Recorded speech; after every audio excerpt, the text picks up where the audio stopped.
إن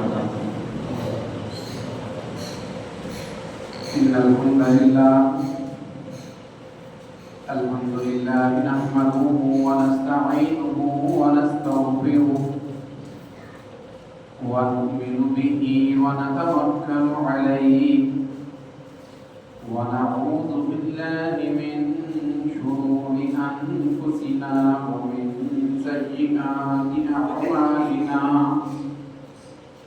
من يهده الله فلا مضل له ومن يضلله فلا هادي له ونشهد أن لا إله إلا الله وحده لا شريك له ونشهد أن محمدا عبده ورسوله اللهم صل على محمد وعلى آل محمد كما صليت على إبراهيم وعلى آل إبراهيم إنك حميد مجيد اللهم بارك على محمد وعلى آل محمد كما باركت على إبراهيم وعلى آل إبراهيم إنك حميد مجيد رب اشرح لي صدري ويسر لي أمري واحلل عقدة من لساني يفقهوا قولي واجعل لي وزيرا من أهلي أما بعد فإن خير الحديث كتاب الله وخير الهدي هدي محمد صلى الله عليه وسلم وشر الأمور محدثاتها وكل محدثة بدعة وكل بدعة ضلالة وكل ضلالة في النار أعوذ بالله السميع العليم من الشيطان الرجيم من همزه ونفخه ونفثه بسم الله الرحمن الرحيم يا أيها الذين آمنوا كتب عليكم الصيام كما كتب على الذين من قبلكم لعلكم تتقون وقال الله تبارك وتعالى فمن شهد منكم الشهر فليصمه ومن كان مريضا أو على سفر فعدة من أيام أخر يريد الله بكم اليسر ولا يريد بكم العسر ولتكملوا العدة ولتكبروا الله على ما هداكم ولعلكم تشكرون حمد و ثنا تعریف و تقدیس تسبیح و تحلیل اللہ مالک الانعام ذل جلال والاکرام کے لیے انگنت لاتعداد بے شمار درود و سلام آمنہ کے لال پیکر حسن و جمال صاحب شرف و کمال نبی مکرم رسول معظم ہادی اعظم محمد علی محمد مجتبی محمد رسول اللہ صلی اللہ علیہ وآلہ وسلم کی ذات اقدس درود و سلام اس ہستی مقدس پہ کہ جنہیں اللہ کریم نے خاتم النبیین رؤوف الرحیم شفیع المذنبین اور رحمت للعالمین بنا کے مبعوث فرمایا اور قیامت تک پانے والے لوگوں میں سے آپ صلی اللہ علیہ وآلہ وسلم کی اطاعت کرنے والے، اتباع کرنے والے، فرما برداری کرنے والے لوگ ہی انشاءاللہ کامیاب ہوں گے۔ اللہ پاک ہم سب کو ان کامیاب لوگوں میں شامل فرما کے جنت الفردوس میں محبوب کائنات کا ساتھ نصیب فرمائے۔ لائق احترام سامعین کرام و سامعات، دوسرا پارہ سورۃ البقرہ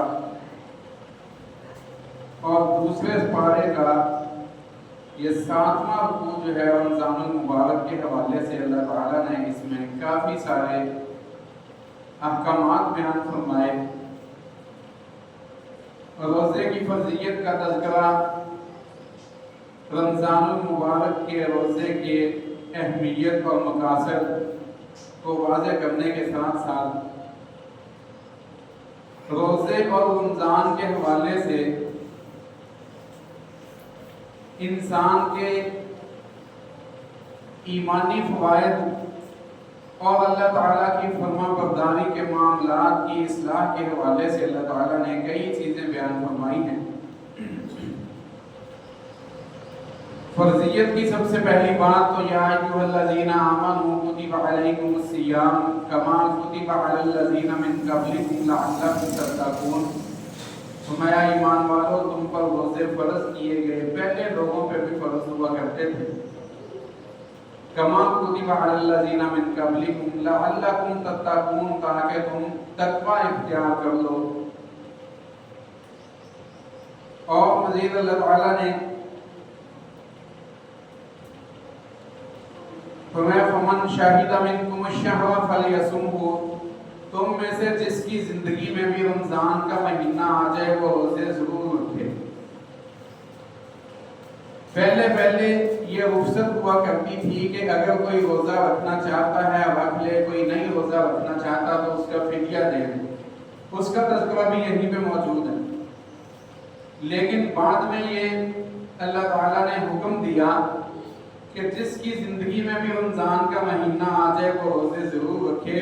وَمَنْ كَانَ مَرِيضًا أَوْ عَلَى سَفَرٍ فَعِدَّةٌ مِّنْ أَيَّامٍ أُخَرَ، ہاں اگر کوئی بیمار ہو جائے یا کوئی سفر پہ ہو اور اس کے لیے روزہ رکھنا مشکل ہوتا ہے تو اللہ تعالیٰ نے فرمایا وہ وقتی طور پہ روزہ چھوڑ دے اپنی بیماری اور سفر کی وجہ سے، لیکن بعد میں گنتی پوری کرے، جتنے روزے رہ گئے وہ بعد میں پورے رکھے۔ یرید اللہ بکم الیسر ولا یرید بکم العسر، اللہ تعالیٰ تمہارے ساتھ آسانی کا معاملہ کرنا چاہتے ہیں، اللہ تعالیٰ لوگوں کو مشکل میں نہیں ڈالتے۔ وَلِتُكْمِلُوا الْعِدَّةَ وَلِتُكَبِّرُوا اللَّهَ عَلَى مَا هَدَاكُمْ، اللہ تعالیٰ چاہتے ہیں کہ تم رمضان کے مہینے کی گنتی پوری کرو اور اللہ تعالیٰ کی بڑائی کا تصور تمہارے دلوں میں رہ جائے۔ یہ ایک 7ویں رکوع کی چند باتیں ہیں جو رمضان کے حوالے سے اور روزے کے حوالے سے اللہ تعالیٰ نے یہاں پہ بیان فرمائی۔ سب سے پہلی بات جو اللہ تعالیٰ نے یہاں پہ بیان فرمائی ہے وہ روزے کا مقصد ہے۔ روزے کی فرضیت کے ساتھ روزے کا اللہ تعالیٰ نے جو مقصد بیان فرمایا لعلکم تتقون، اللہ تعالیٰ نے روزے اس لیے فرض کیے تاکہ تمہارے اندر تقوی پیدا ہو، تقوی، تاکہ تم متقی بن جاؤ۔ یہ متقی کیا ہوتا ہے اور تقوی کیسے پیدا ہوتا ہے، تقوی کہتے کس کو ہیں، اس کے حوالے سے بھی بڑی وضاحتیں موجود ہیں۔ اللہ تعالیٰ جزائے خیر عطا فرمائے علماء امت کو، محدثین کو اور مفسرین کو، جنہوں نے شریعت کے معاملات اور احکامات کو سمجھنا ہمارے لیے آسان کر دیا۔ ہر چیز کی، ہر آیت کی، ہر حدیث کی، ہر بیان کی اور شریعت کے ہر حکم کی مکمل وضاحت موجود ہے۔ تقویٰ کیا ہوتا ہے اور روزے کے ذریعے تقویٰ حاصل کیسے ہو سکتا ہے، یہ تھوڑی سی کوشش کے ساتھ سمجھنے والی بات ہے۔ سب سے پہلی بات تو یہ کہ تقویٰ کہتے کس کو ہیں، سادہ سی آسان سی اس کی جو وضاحت ہے وہ یہ ہے کہ اللہ کا ڈر جو ہے نا یہ تقویٰ ہوتا ہے۔ اللہ تعالیٰ کی فرما برداری کو تقویٰ کہتے ہیں۔ اللہ تعالیٰ کے دیے ہوئے حکم کو مان لینا اور اللہ تعالیٰ کے منع کی ہوئی چیزوں کو چھوڑ دینا یہ تقویٰ ہے۔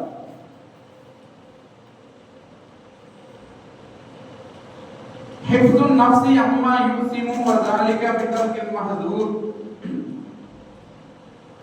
اپنے وجود کو، اپنے آپ کو، اپنے نفس کو گناہوں سے محفوظ کر لینا، وذالک بترک المحظور، اور کچھ ایسی چیزیں جو خود کو اچھی بھی لگتی ہوں اللہ کا حکم سمجھتے ہوئے انہیں چھوڑ دینا۔ ایک چیز مجھے اچھی لگتی ہے لیکن اللہ تعالیٰ نے اس سے منع کیا تو میں اسے چھوڑ دوں، یہ تقویٰ۔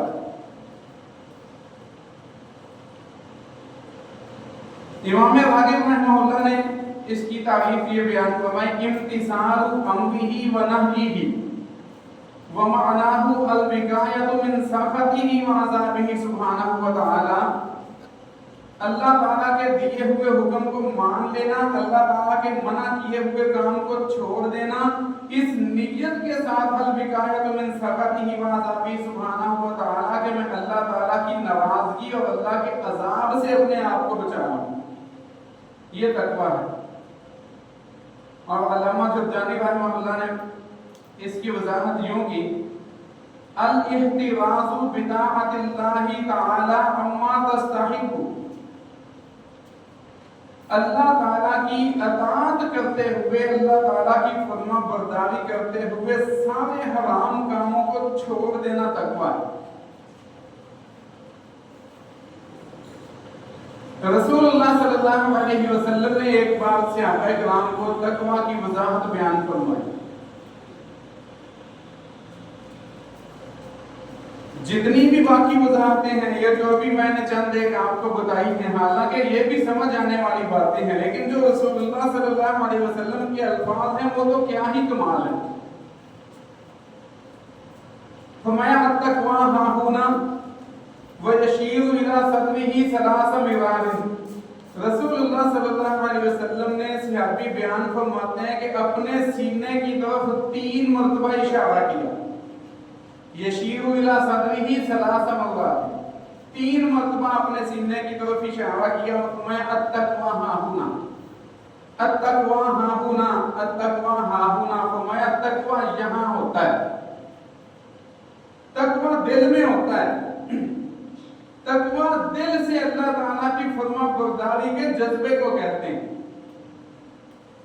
رمضان المبارک کے حوالے سے اللہ تعالیٰ نے یہ حکم دیا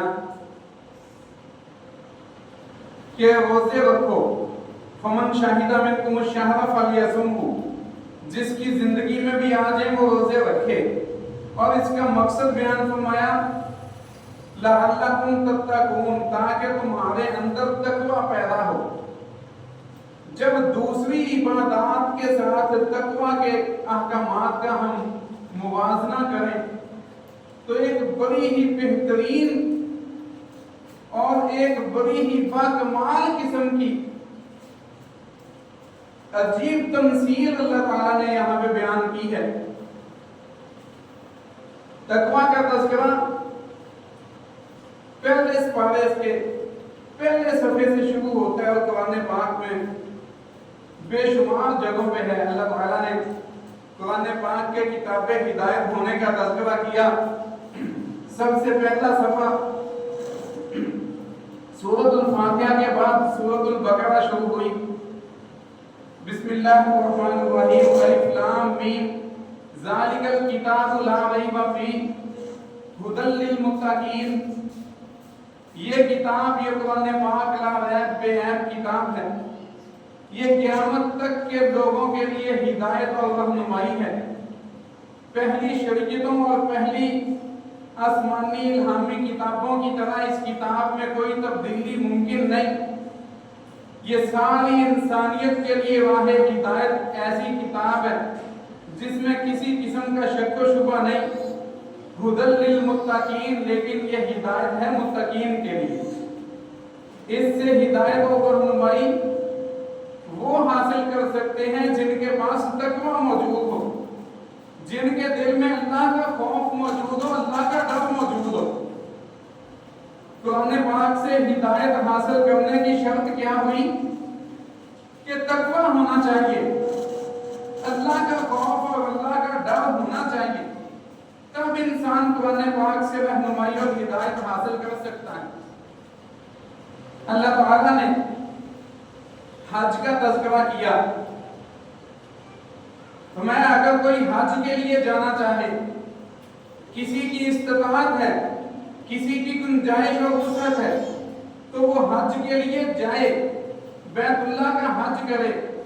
لیکن حج پہ جانے کے لیے سب سے پہلے یہ خیال کرنا چاہیے کہ راستے میں جتنی چیزوں کی ضرورت ہو وہ پہلے پوری کرے، اپنے اخراجات پورے کرے، آنے جانے کا خرچہ پورا کرے، راستے میں کام آنے والی چیزیں پوری کرے۔ وَتَزَوَّدُوا فَإِنَّ خَيْرَ الزَّادِ التَّقْوَىٰ، فرمایا حج کے لیے جاتے ہوئے جہاں پہ کھانے پینے کی اور دیگر سہولیات کی، سامان کی چیزوں کی ضرورت ہوتی ہے، وہیں پہ بندے کو سب سے بڑی ضرورت کیا ہے؟ وہ تقویٰ ہونا چاہیے، اللہ کا ڈر خوف اور اللہ تعالیٰ کی فرما برداری کا جذبہ ہونا چاہیے۔ اللہ کا ڈر اور خوف دل میں ہے، تقویٰ ہے تو حج کے لیے جائے، ورنہ اس کے حج کرنے کا کوئی فائدہ نہیں۔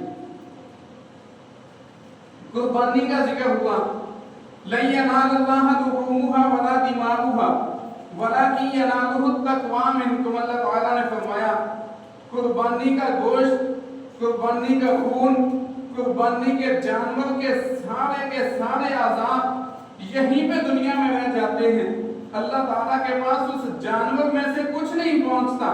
وَلَٰكِن يَنَالُهُ التَّقْوَىٰ مِنكُمْ، لیکن اس قربانی کے ذریعے جو اللہ تعالیٰ کی فرما برداری کا اظہار کیا گیا، اس قربانی کے ذریعے جو اللہ تعالیٰ کی فرما برداری کا مظاہرہ کیا گیا، جو تقویٰ بندے نے اختیار کیا، وہ اللہ کے پاس پہنچتا ہے۔ یعنی اگر انسان کے پاس تقویٰ ہے، اللہ کا ڈر، اللہ کا خوف ہے، اگر انسان کے دل میں اس رب کی اہمیت ہے تو تب اسے قربانی کرنے کا فائدہ ہے۔ اگر اللہ کے لیے نہیں کرتا، تقویٰ نہیں ہے، تو اس کو قربانی کرنے کا بھی کوئی فائدہ نہیں۔ باقی چیزوں کے ساتھ بھی اللہ تعالیٰ نے تقویٰ کا تذکرہ کیا، صلہ رحمی کے ساتھ بھی اس کا تذکرہ موجود ہے، مسجدیں بنانے آباد کرنے کے حوالے سے بھی سورۃ توبہ میں اس چیز کا تذکرہ موجود ہے کہ اللہ کا ڈر اور خوف پہلے ہونا چاہیے، بندے کا ہر عمل بعد میں، اللہ کا ڈر پہلے، ہر کام بعد میں، اللہ کا تقویٰ پہلے، ہر عبادت بعد میں، تقویٰ پہلے ہونا چاہیے۔ لیکن روزے کی جب بات آئی نا، اللہ تعالیٰ نے معاملے کو الٹ دیا، بات کو پلٹا دیا۔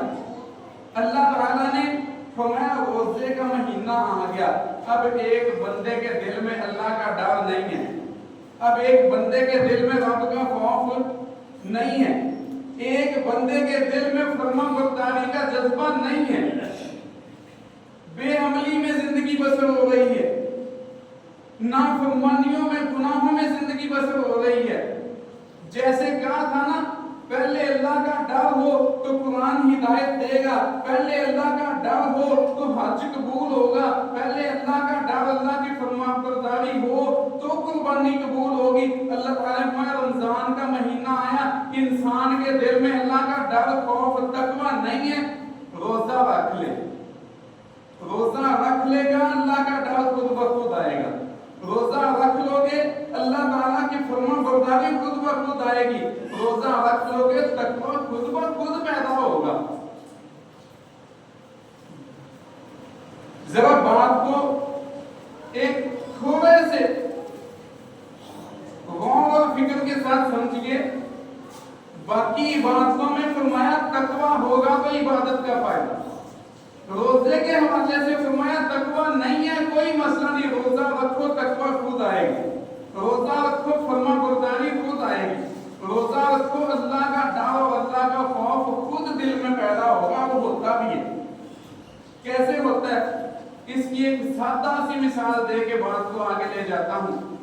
بالکل سادہ سی ایک بات ہے، ایک بندہ صبح سے شام تک کام پہ جاتا، صبح ناشتہ کر کے نکلا اور سارا دن کام کیا، اپنی نوکری پہ، اپنی مزدوری پہ، اپنی دکان پہ، اپنے دفتر میں، اپنے کام خانے میں، اپنے روزی کے اڈے پہ پہنچ گیا، صبح سے لے کے دوپہر تک کام کیا، ظہر کے وقت یا عصر کے وقت گھر واپس آیا۔ روز کی ایک عادت ہے، ایک روٹین ہے، ایک شیڈول بنا ہوا، ایک سلسلہ چل رہا ہے۔ دوپہر کو جب آتا ہے، گھر والوں نے کھانا تیار کیا ہوتا ہے، سارے دن کا تھکا ہوا بندہ آیا، آ کے کھایا پیا، کچھ آرام کیا۔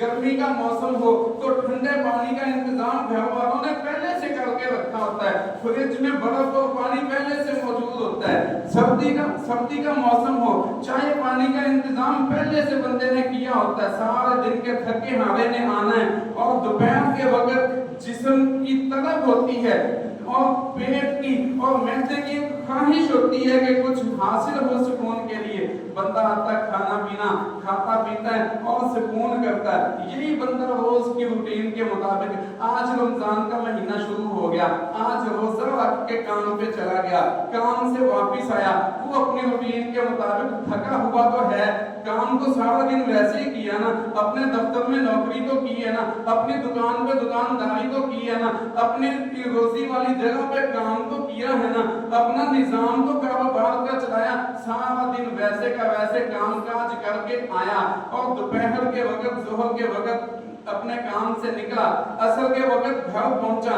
اب صبح سے لے کے شام تک کی بھوک اور پیاس اور تھکاوٹ جمع ہے۔ پہلے تو 7، 8، 9 بجے کھانا کھا کے جاتا تھا، آج تو کھانا بھی صبح سحری کے وقت کا، وہ فجر سے بھی پہلے کا کھایا ہوا تھا۔ بھوک کی شدت تو اور زیادہ محسوس ہوگی۔ گھر میں آیا اور آگے پانی کا گلاس اٹھایا پینے کے لیے، یاد نہ رہا کہ میرا روزہ ہے، یاد نہ رہا کہ آج میں نے روزہ رکھا ہوا، پانی کا گلاس اٹھایا پینے کے لیے، کوئی چیز اٹھائی کھانے کے لیے، اور یہ منہ کے قریب لے کے آیا، منہ کے قریب لے کے آیا۔ تصور کر لیں کہ گھر میں بھی کوئی نہ ہو، دیکھنے والا بھی کوئی نہ ہو، بندہ اکیلا، کوئی بتانے والا بھی نہیں، کوئی یاد کروانے والا بھی نہیں، اکیلا بندہ۔ اب یہ کچھ کھانے لگا، کچھ پینے لگا، وہ برتن منہ کے قریب چلا گیا، پانی کا گلاس یہ ہونٹوں تک پہنچ گیا، یا کوئی جو چیز کھانی ہے، کوئی روٹی کا لقمہ یا کسی فروٹ کا ٹکڑا، یہ ہونٹوں تک لے گیا۔ اچانک یاد آئے کہ میرا روزہ ہے، اچانک یاد آئے میرا روزہ ہے۔ میں اپنی جگہ پہ سوچوں، تم اپنی جگہ پہ سوچ، ہر بندہ سوچے کہ اگر میرے ساتھ ایسا ہو جائے، بھوک بھی لگی ہے، پیاس بھی لگی ہے، اور طلب بھی ہے، جسم کی ضرورت بھی ہے، اور چیز موجود بھی ہے، حلال جائز طیب بھی ہے، پاکیزہ کمائی کی بھی ہے، ہونٹوں تک پہنچ بھی گئی ہے، منہ تک لے بھی گیا، اب یاد آیا کہ میرا روزہ، بندہ کیا کرے گا؟ کھا لے گا۔ کوئی گناہگار سے گناہگار بھی، ساری زندگی بدعمالیوں میں گزارنے والا، کوئی ہمارے جیسا سیاہ کار بھی ہوگا نا، وہ بھی وہیں سے واپس کر دے گا، وہیں سے رکھ دے گا، اپنا ہاتھ ہٹا لے گا۔ کیوں؟ کہ روزہ ہے، اور روزے میں کھانے پینے سے اللہ نے منع کیا۔ یہ تقویٰ ہے کہ جس چیز سے اللہ نے منع کر دیا اس سے رک جانا، یہ تقویٰ ہے۔ اللہ تعالیٰ نے فرمایا باقی عبادتیں کرنی ہے، پہلے اللہ کا ڈر ہونا چاہیے، لیکن یہ روزہ ایسی عبادت ہے کہ اگر پہلے اللہ کا ڈر نہیں تھا نا، تو اس روزے نے سکھا دیا کہ اللہ کی ماننی ہے۔ انسان زبان سے اتار کے بھی چیز پھینک دیتا ہے، منہ کے اندر گئی ہوئی چیز کو بھی تھوک دیتا ہے۔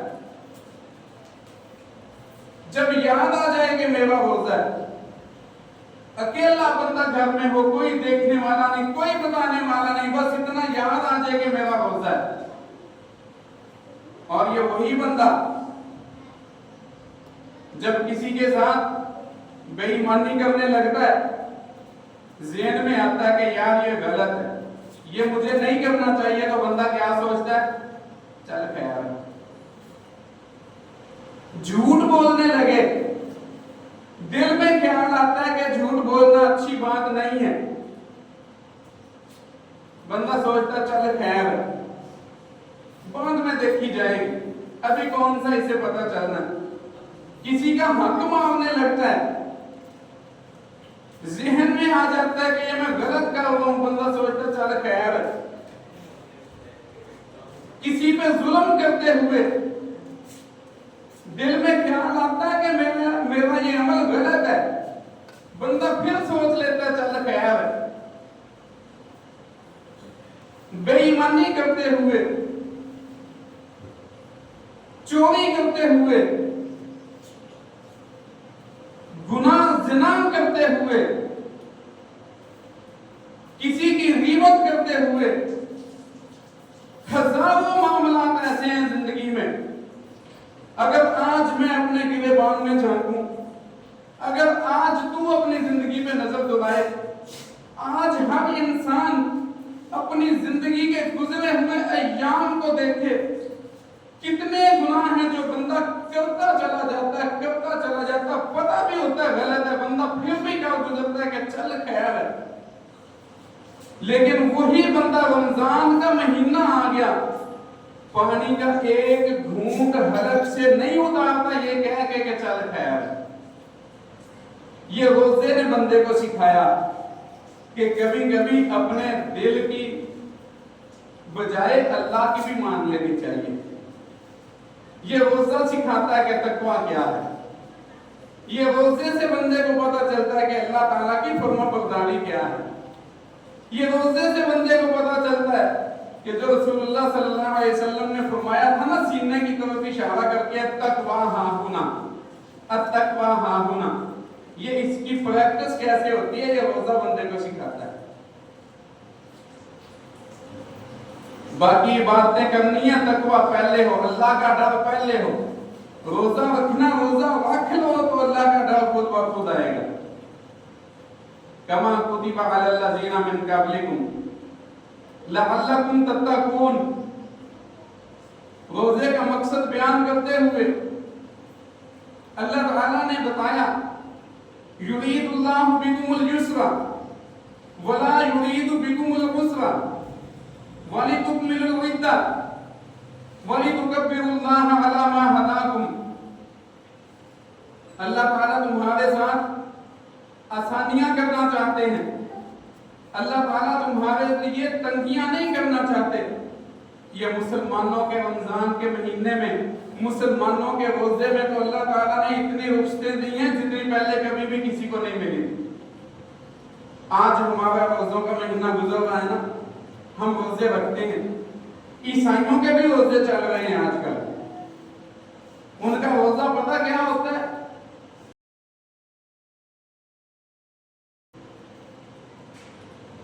ان کے کچھ لوگوں میں عشاء کے بعد کھانا پینا منع ہو جاتا ہے، اور کچھ لوگوں میں رات کے 12 بجے کے بعد، آدھی رات کے بعد، صرف شام کو افطاری پہ انہوں نے کھانا پینا، عشاء کے بعد ان کا کھانا پینا بند، اگلے دن شام کو افطاری تک ہوگا۔ کچھ ایسی امتیں بھی گزری ہیں کہ سارا سال ایک دن روزہ ہوتا تھا، ایک دن بغیر روزے کے، ایک دن روزہ، ایک دن بغیر روزے کے۔ کچھ ایسی امتیں بھی گزری ہیں جن کے 6 مہینے کے روزے تھے، 4 مہینے کے روزے تھے۔ سب سے آسان روزے دنیا میں جب سے انسان بنا تب سے لے کے رسول اللہ صلی اللہ علیہ وسلم کے آنے تک سب سے آسان روزے مسلمانوں کو ملے ہیں۔ پہلی شریعتوں میں ایسے بھی ہوتا تھا کہ رات کو صرف کھانے پینے کی اجازت ہوتی تھی، باقی سارے معاملات منع ہوتے تھے۔ اسلام میں اللہ تعالیٰ نے سارے معاملات کی اجازت دی افطاری کے بعد۔ اللہ تعالیٰ فرماتے ہیں، یرید اللہ بکم اليسر ولا یرید بکم العسر وَلِتُكْمِلُوا الْعِدَّةَ وَلِتُكَبِّرُوا اللَّهَ عَلَى مَا هَدَاكُمْ۔ اللہ تعالیٰ تمہیں تنگی نہیں دینا چاہتا۔ روزے کے ذریعے سے اللہ تعالیٰ نے معاملات آسان رکھے ہیں۔ اللہ تعالیٰ نے کھانا پینا بھی جائز رکھا۔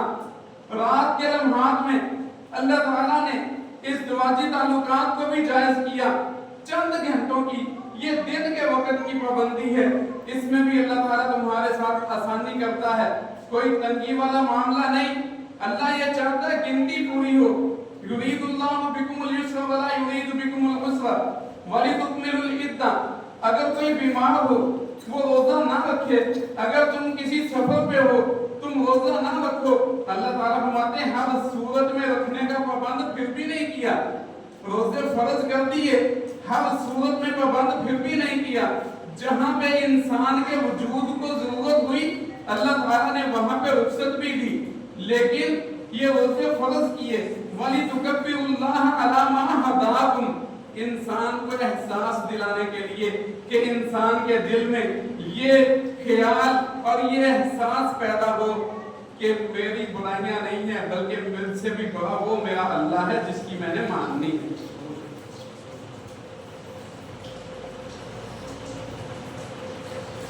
یہ احساس پیدا ہو جائے کہ اللہ تعالیٰ کے حکم کو مان کے کیسے چلنا ہے، شکر کا جذبہ بیدار ہو جائے کہ جو کچھ بھی ہے یہ سارا اللہ کا ہی ہے۔ اللہ تعالیٰ نے منع کر دیا حلال کو کھانے سے میں رک گیا، اللہ تعالیٰ نے منع کر دیا پانی پینے سے میں رک گیا، کھانا کھانے سے میں رک گیا، جیسے اللہ تعالیٰ نے آج میرے لیے حلال جائز چیزیں میرے گھر میں پڑا ہوا رزق کھانے پینے سے مجھے روک دیا اور میں رک گیا، ایسے ہی میں نے اللہ کا حکم مانتے ہوئے ناجائز بھی نہیں کھانا۔ یہ احساس پیدا کرنا رمضان کی اصل نصیحت ہے۔ روزے کا تو معنی ہے رک جانا، یہ صوم کا لفظ عربی زبان کا لفظ، یہ روزے کا معنی اور مفہوم نکال کے دیکھیں، روزے کا معنی ہے رک جانا، اور ہر چیز سے رک جانا نافرمانی سے، رک جانا بغاوت سے، رک جانا بے حیائی سے، رک جانا بدنگاہی سے، رک جانا نظروں کی آوارگی سے، رک جانا زبان کے غلط استعمال سے، رک جانا غیبت سے، چغلی سے، ناحق کھانے سے، کرپشن سے، فساد سے، دنگے سے، رک جانا کسی کو دھوکہ دینے سے، رک جانا قتل و غارت سے، لڑائی جھگڑے سے، رک جانا ناجائز مار دھاڑ سے، اور رک جانا ہر اس چیز سے کہ جس سے اللہ کہہ دے رک جاؤ۔ اللہ تو نے اپنے بندوں کو آج حلال چیزوں سے بھی روکا تو بندوں نے رک کے دکھا دیا کہ جو تیرے بندے تیری ماننے والے ہیں وہ تیرا حکم سمجھ کے آج اپنی جائز حلال چیزوں کو بھی چھوڑ کے بیٹھے۔ اللہ تعالیٰ نے فرمایا یہ روزے نے تمہیں پریکٹس کروا دی کہ جہاں پہ اللہ تعالیٰ روکے وہاں پہ رکتے کیسے ہیں، آج جائز سے رکے ہو، کل کے لیے نصیحت یہ ہے اگلے سارے سال میں تم نے ناجائز کاموں سے بھی ایسے ہی رکنا ہے۔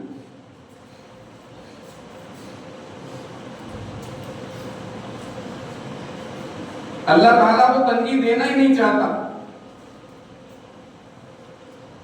اللہ تعالیٰ کو رمضان کے مہینے میں پریکٹس کرواتے ہیں، اس مہینے میں ہم نے یہ تربیت حاصل کرنی ہے کہ ساری زندگی حرام کے قریب نہیں جائیں گے، ساری زندگی کسی دوسرے کا حق نہیں کھائیں گے۔ آج اپنے گھر میں پڑا ہوا اپنا حق اگر چھوڑ کے بیٹھے ہیں سارا دن تو کسی دوسرے کا حق بھی یہی سمجھ کے چھوڑ سکتے ہیں کہ اللہ نے منع کیا۔ آج کے اس خطبہ جمعہ میں بس یہی بات ہے، کاش کہ ہمارے دلوں میں اچھی طرح سے اتر جائے کہ اس رب العالمین کو نہ تسبیح کی کمی ہے، نہ اس کو اپنی کبریائی کی کمی ہے، نہ اس کی عظمت کی کمی ہے۔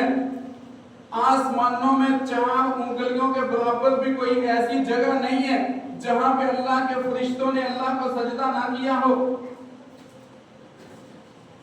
کائنات کی کوئی چیز ایسی نہیں ہے جسے اللہ تعالیٰ اپنے کنٹرول اور اپنے تابع کر کے نہ چلا سکے۔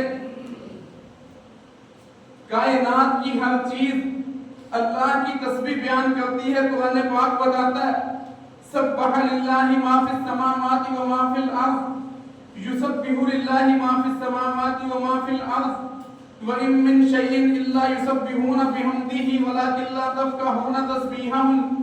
کائنات کی ہر چیز اللہ کی تسبیح کر رہی ہے۔ میری اور آپ کی تخلیق کا اہم ترین مقصد اور رمضان کے مہینے کا بھی جو اہم ترین مقصد وہ یہ ہے کہ ایک اللہ کا گناہگار بندہ یہ ملاقہ کوارٹر کے علاقوں کے رہنے والے، یہ مسجد ام کلثوم کے نمازی، یہ لاہور کے باسی اللہ کے حکموں کو مان لیں اور اپنے آپ کو گناہوں سے بچا لیں۔ یہ 5-6 فٹ کا وجود رکھنے والا انسان، یہ کیا حیثیت اور کیا طاقت رکھتا ہے اللہ تعالیٰ کی دوسری مخلوقات کے سامنے، لیکن اس ایک انسان کے لیے اللہ تعالیٰ نے کیا کیا کچھ پیدا نہیں کیا، اللہ تعالیٰ نے کتنے کچھ اس پہ انعامات نہیں کیے، بدلے میں صرف ایک اللہ تعالیٰ نے اپنی فرمانبرداری ہی تو مانگی ہے۔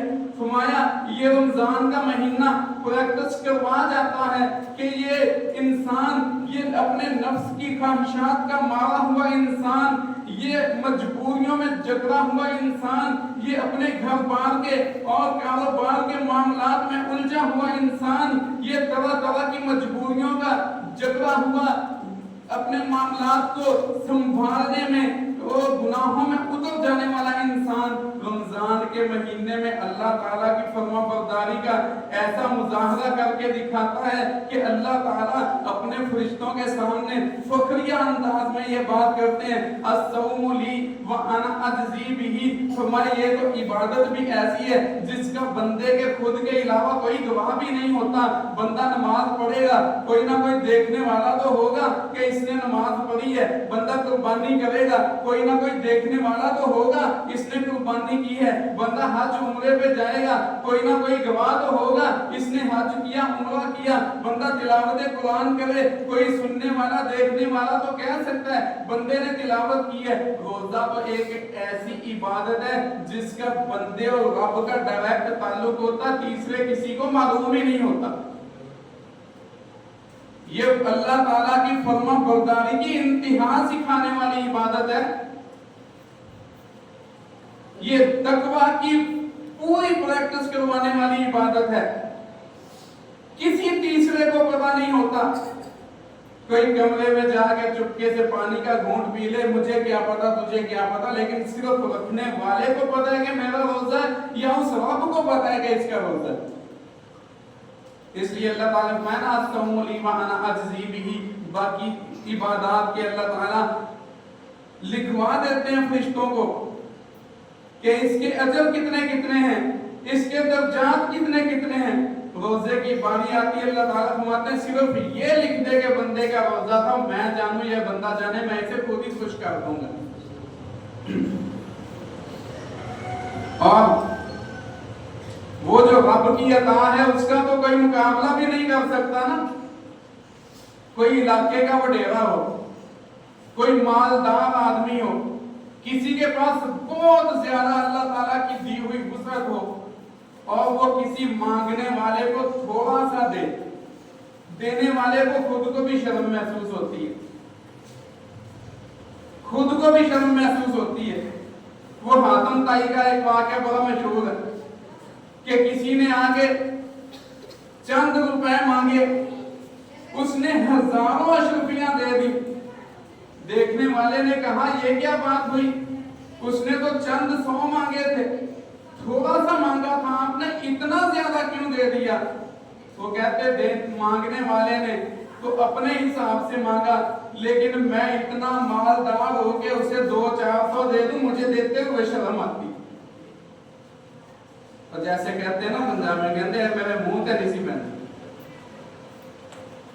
تو جو رب العالمین سارے جہان کے خزانوں کا مالک ہے، اللہ تعالیٰ فرماتے ہیں روزے کے بارے میں صرف یہ لکھ دیں بندے کا روزہ تھا، میں اپنی شان کے مطابق اسے خود ہی عطا کر دوں گا۔ یہ روزہ ہمیں یہ سکھاتا ہے کہ ہم نے اللہ کی ماننی ہے، فرما برداری کرنی ہے، تقویٰ اختیار کرنا ہے۔ تو اسی بات پہ غور کیجئے، آج ہماری زندگیوں کے 20-25 رمضان گزر گئے، آج کے اس گزرتے ہوئے رمضان کے بھی یہ 15 دن گزر گئے، 16واں گزر رہا ہے، یہ گنتی کے چند دن ہیں، ایسے ہی مٹھی سے پھسلتی ہوئی ریت کی طرح یہ بھی ایسے ہی گزر جانے ہیں، پتہ ہی نہیں چلنا۔ وہ دن بھی یہیں پہ ہوں گے جب بتایا کریں گے کہ یار روزے گزر گئے، پتہ ہی نہیں چلا۔ لیکن ایسا نہ ہو کہ اتنے روزے رکھنے کے باوجود بھی، رمضان کے اتنے دن گزارنے کے باوجود بھی، اتنے دن کی بھوک پیاس برداشت کرنے کے باوجود بھی ہمارے رویے ویسے کے ویسے ہوں۔ جہاں بندہ رمضان سے 10 دن پہلے کھڑا تھا، رمضان کے 10 دن بعد بھی وہیں پہ کھڑا ہو، رمضان کے 16 دن گزارنے کے بعد بھی اگر ہمارے طریقے سلیقے وہی کے وہی ہوں تو کوئی فائدہ نہیں۔ یہ نہ ہو کہ جو عادتیں پہلی تھی آج بھی وہی ہیں، جو رویے پہلے تھے آج بھی وہی ہیں، جو باتیں پہلے تھیں آج بھی وہی ہیں، جو لہجے پہلے تھے آج بھی وہی، جو نافرمانیاں اللہ کی پہلے تھیں وہ آج بھی وہی رہیں، جو بغاوتیں پہلے تھیں آج بھی ویسی کی ویسی ہیں۔ 16 روزے رکھ کے بھی پہلے جھوٹ بولتا تھا، ابھی بھی بول رہا ہے۔ 16 روزے رکھ لیے، رمضان کے دن گزار لیے، جیسے دھوکہ پہلے تھا ویسے ہی آج بھی دے رہا ہے، جیسے فراڈ پہلے تھا ویسے ہی آج، جیسے بے ایمانی پہلے تھی ویسے ہی آج بھی۔ ایسا نہیں ہونا چاہیے۔ رمضان کے مہینے میں اللہ تعالیٰ کے حکم کو ماننے کی عادت صرف کھانے پینے میں نہیں بلکہ زندگی کے ہر معاملے میں ڈالنا ہے۔ اللہ تعالیٰ ہمیں اپنی فرما برداری والے روزے رکھنے کی اور اپنی فرما برداری والی ساری زندگی گزارنے کی توفیق عطا فرمائے، آمین وآخر دعوانا الحمدللہ۔